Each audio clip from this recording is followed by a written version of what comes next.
vino a revelar a Dios, a dar a conocer a Dios. Alguien que era el brazo de Dios para una humanidad desesperada y en agonía. Allí llegó Jesús y con su sola presencia transformó la situación. Y ese es un mensaje que no podemos olvidar. Solo con que Jesús esté ya es suficiente. Llegó Jesús y me llama la atención que lo hizo sin fanfarria, sin hacer ninguna predicción para complacer al público. Jesús simplemente le dijo al hombre: levántate, toma tu cama y anda. E inmediato aquellos músculos que habían estado atrofiados, aquellos huesos y músculos atrofiados, se fortalecen y pusieron al hombre sobre sus pies por primera vez en décadas. Es muy probable que el tiempo hubiera cementado su destino en la mente de la comunidad y que ciertamente hubiera relegado al hombre al sanatorio, por lo que su entrada después a zancadas al templo aquel día debió haber impresionado al mundo entero. ¡Qué tremendo! Aquel encuentro con Jesús cambió la vida de este hombre para siempre. Quiero hacerte la pregunta: el tiempo, las arenas del tiempo, han ido cementando la realidad en tu mente y formando una barrera impenetrable contra la esperanza. Has llegado al punto de decir: no me queda otra opción que resignarme a vivir así el resto de mis días. Esa no es una opción para aquellos que conocemos a Jesús. Conocer a Jesús implica tener siempre una esperanza para el cambio, porque Dios transforma, esa es su especialidad, las situaciones imposibles. Y recuerden lo que dije al comienzo de este mensaje: gracias a Jesús podemos contemplar la vida como una serie de grandes oportunidades brillantemente disfrazadas de situaciones sin salidas, porque con Jesús siempre hay una salida. Con Jesús siempre hay una puerta. Con Jesús no hay tiempo que se resista. No importa los años que llevas en tu condición y en tu situación. ¿Estás dispuesto a confiar en Jesús? Él está dispuesto a preguntarte: ¿quieres que obre en tu vida? Ya sea sanidad o ya sea una sanidad física o espiritual. Él tiene poder sobre el tiempo. Él tiene poder además sobre la insuficiencia. Creo que aquellos que hemos venido de países pobres y que hemos tenido que experimentar la escasez, sabemos muy bien los milagros que Dios hace con lo poco que nosotros podemos tener. Hay lugares en los cuales para vivir tiene uno que vivir diariamente moviéndose en fe. Moviéndose en fe. Muchas veces escucho historias del gran avivamiento que está ocurriendo en Cuba y de las muchas personas que están asistiendo a las iglesias. Me gozo con eso, de verdad. Pero hay algo que nunca podemos olvidar. Yo creo que se debe en gran medida a las circunstancias que viven los cubanos, que les ha hecho buscar de Dios. Pero mientras pienso en eso, considero también qué ocurriría en un país como Cuba si sucediera un cambio y los cubanos tuvieran las opciones que tiene este país. ¿Seguiría ese avivamiento?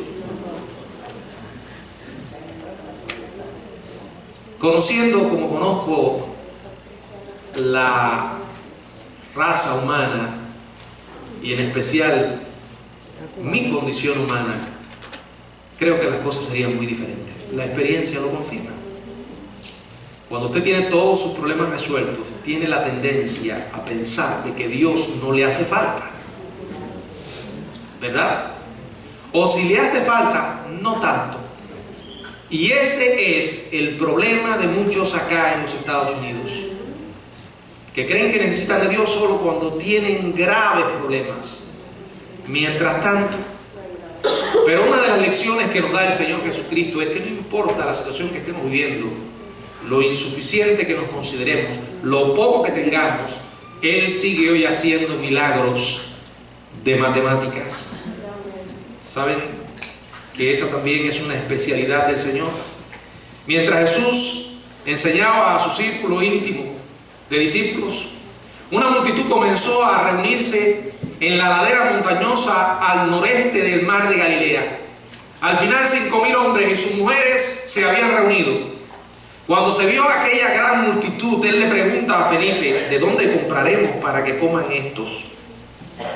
Bueno, el comienzo de una lección estaba presente.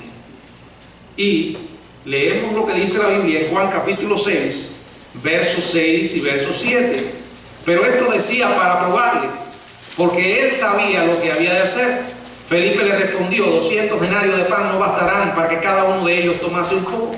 Miren, en todas partes hay pesimistas, ¿verdad? Siempre los hay. Aquellos que dicen no se puede. El que ve cada desafío como una detallada lista de cosas que siempre hacen falta, en lugar de darle a Dios un poco de lugar en medio del escenario para que las cosas cambien. Felipe decía, o debía ya saber a estas alturas, que Dios nunca llama a los suyos a realizar cosas imposibles sin prometerles antes suplir sus necesidades. La respuesta correcta a la pregunta de Jesús debió haber sido: no sé todavía, Señor, pero sé que tú pensarás en algo. Señor, tú eres creativo y nada es imposible para ti. ¿Has orado así alguna vez? Cuando las manos te sudan porque tu corazón tiembla, porque te enfrentas a un desafío y sabes que el reto es tan grande y tus recursos tan pocos y tan escasos. Y no solamente tus recursos, tú mismo te consideras tan insuficiente. Mientras tanto, Andrés había estado mirando a su alrededor para ver qué comida podía encontrar. Y es curioso, aparece un niño con una ración bien pequeña. Probablemente él pensó, aún sin mencionar eso, que sería una tontería, pero no lo hizo. Pero lo hizo. Verso 9, dice la Biblia: aquí está un muchacho que tiene 5 panes de cebada y 2 pececillos, ¿mas qué es esto para tanto? ¿No hemos dicho lo mismo? Señor, solamente tengo unos pequeños pececillos, ¿verdad? Unos pocos panes. Y el desafío es tan grande, la necesidad es tan grande. Sin embargo, Jesús le dijo: haced recostar a la gente. Los discípulos dividen a la multitud en grupos y dispusieron un eficiente plan de distribución. Jesús daba gracias. Y mientras daba gracias al Padre por la provisión de comida, comenzaron a partir el pan y a sacar pedazos de pescado una y otra vez durante varias horas. ¿Qué nombre tiene esto? Un milagro. Jesús multiplicó la humilde ofrenda de un pobre niño y pasó la abundancia a una brigada de discípulos. ¿Saben que Dios hace milagros de matemáticas? En especial de multiplicación. ¿Lo ha visto en su vida? No dude por un momento de que es el poder de Dios. Él lo hizo y lo hace y lo seguirá haciendo. Fe es decir, yo sé que Él lo hará. Él puede hacerlo. Aquí no estamos hablando de lujos. Aquí estamos hablando de alguien que enfrenta necesidades. Al final del día, la lección debió estar clara. El tamaño de un desafío nunca debe medirse en términos de lo que nosotros tenemos para ofrecer. ¿Saben por qué? Porque nunca eso será suficiente. ¿O sí? ¿Es usted de aquello que puede decir esto es suficiente? Eso es arrogancia. Eso es soberbia. Uno debe reconocer que lo que vamos a ofrecer siempre es insuficiente. Además, la responsabilidad de proveer, ¿saben de quién es? Es de Dios. No es nuestra. ¿Ha tenido usted la oportunidad de leer alguna vez acerca de Jorge Muller? Él fue el fundador de orfanatos en Bristol y sostuvo estos orfanatos solo con oraciones de fe. Se negó a pedir ayuda, a solicitar que otros enviaran recursos para sostener a los niños huérfanos y decidió confiar en el poder de Dios. Hizo de su vida el lema, un versículo que aparece en un salmo que dice: abre tu boca, que yo la llenaré. Y todos los días este hombre de Dios veía la mano del Señor proveyendo para aquellos niños huérfanos. El Señor nos manda a suplir las necesidades de nuestra familia, pero recordemos siempre que el que provee es Él. El que da la salud para trabajar es Él. El que te da gracia delante de tus jefes para que te prosperen y para que puedas avanzar es Él. Y aun cuando no tienes la salud, Él puede buscar otros medios para satisfacer tus necesidades. A nosotros simplemente se nos llama a entregar lo que tenemos, aunque no sea más que una pequeña bolsa con un almuerzo. Dios es el Dios de los milagros y es aquel que tiene poder sobre la insuficiencia. No importa cuán escasos sean tus recursos, ponlos por fe en las manos de Dios y Él se encargará del milagro. Tiene poder además sobre la naturaleza. Cuando quedamos pasmados por los grandes terremotos que ocurren, por los increíbles tornados, por los devastadores tsunamis, podemos llegar a pensar que son cosas naturales que se han escapado de control. Pero Dios gobierna sobre ellos. El Señor se retiró en una ocasión a una región montañosa. Mientras tanto, sus discípulos se quedaron preparando la barca tal como Él les había ordenado. Se hicieron a la vela a Capernaum. Mientras Jesús disfrutaba de algunas horas de aislamiento, se desata una fuerte tormenta en el mar. Los hombres habían estado remando con dificultad contra el viento cuando Jesús decide venir a su rescate. Desciende de la montaña hasta la playa y luego se dirige al agua. ¿Cómo lo hizo? Caminando sobre la superficie. Cuando se acercaba a la barca, los hombres no sabían qué pensar de la figura que se estaba acercando a ellos. La palabra del Señor nos dice en el Evangelio de Marcos, en el capítulo 6, del verso 49 en adelante, donde podemos leer: viéndole ellos andar sobre el mar, pensaron que era un fantasma y gritaron, porque todos le veían y se turbaron. Pero Él enseguida habló con ellos y les dijo: tened ánimo, yo soy, no temáis. Y subió a ellos en la barca y se calmó el viento. Y ellos se asombraron en gran manera y se maravillaron. Hermanos, aquí tenemos a Jesús caminando sobre el mar, aquel mar que había prometido o amenazado con tragarse a los discípulos. Le dio órdenes a un viento que lanzaba la barca de un lado a otro como si fuera un juguete. Dijo una palabra y la furia de la tormenta cesó de inmediato. ¿Quién sino Dios podía controlar aquello? Dios tiene poder sobre la naturaleza. No importa de lo que estemos hablando, Él puede controlarlo. Dios, el Señor Jesucristo, tiene poder sobre la tragedia. Cuando llega a nuestra vida y golpea con toda su fuerza, Él sigue teniendo el control. Cuando Jesús salía del templo de Jerusalén, se encontró con un hombre que había sido ciego desde su nacimiento. Yo quiero que usted medite en todo lo que hemos estado mirando hasta acá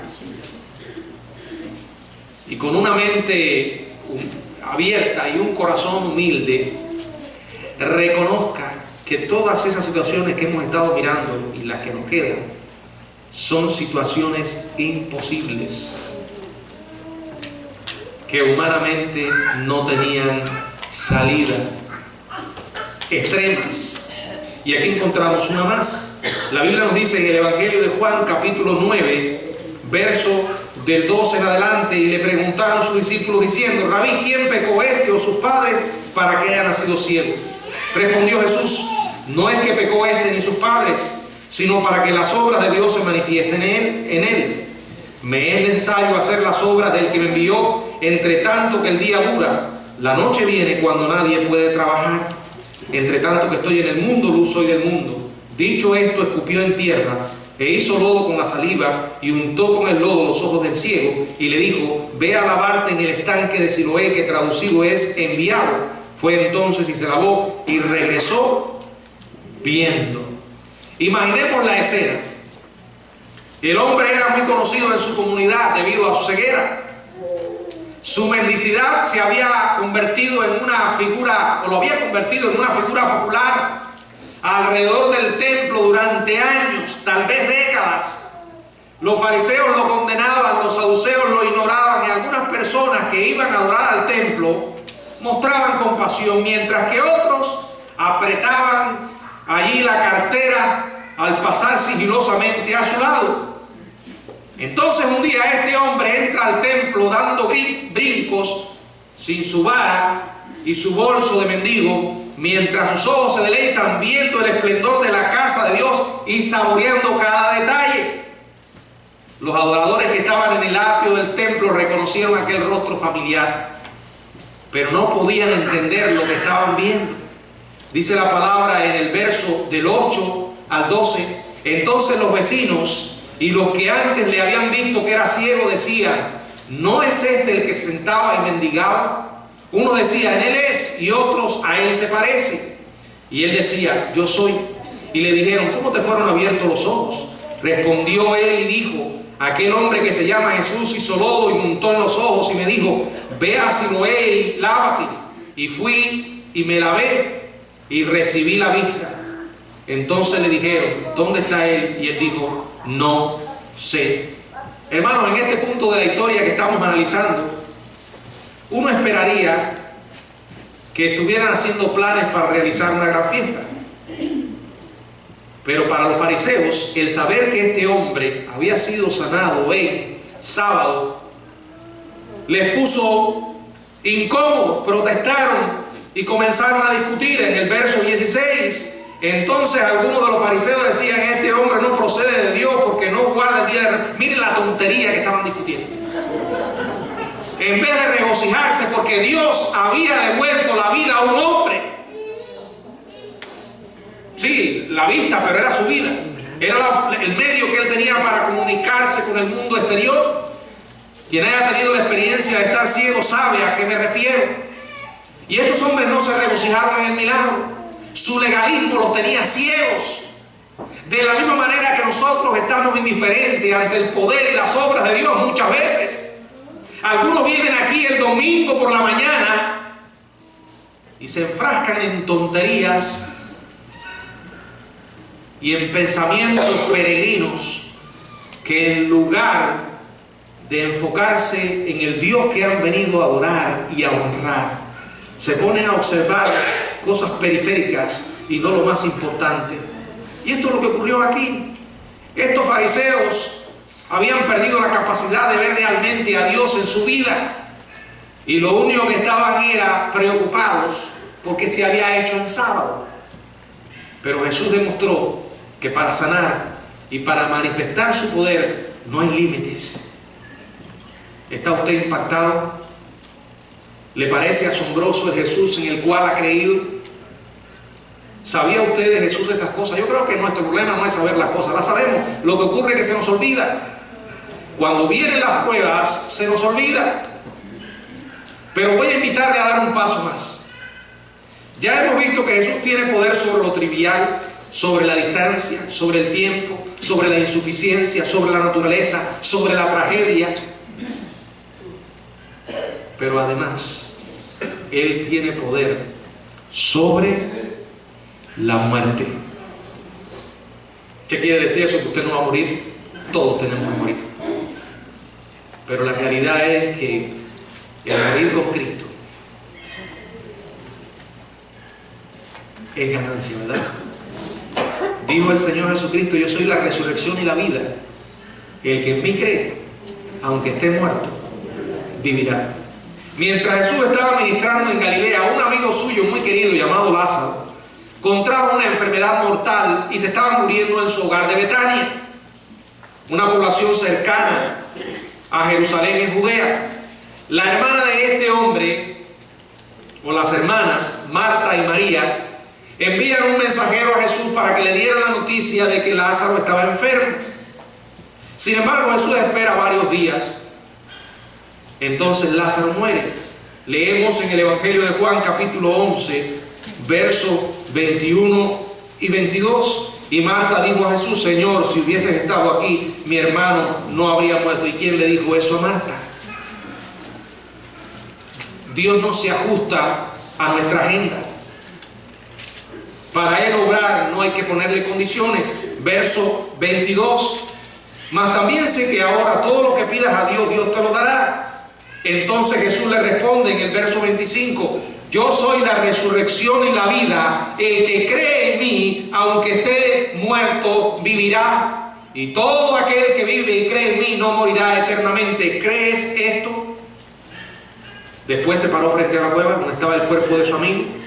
Y leemos allí el milagro extraordinario cuando Jesús llama a Lázaro y el que había estado muerto salió del sepulcro.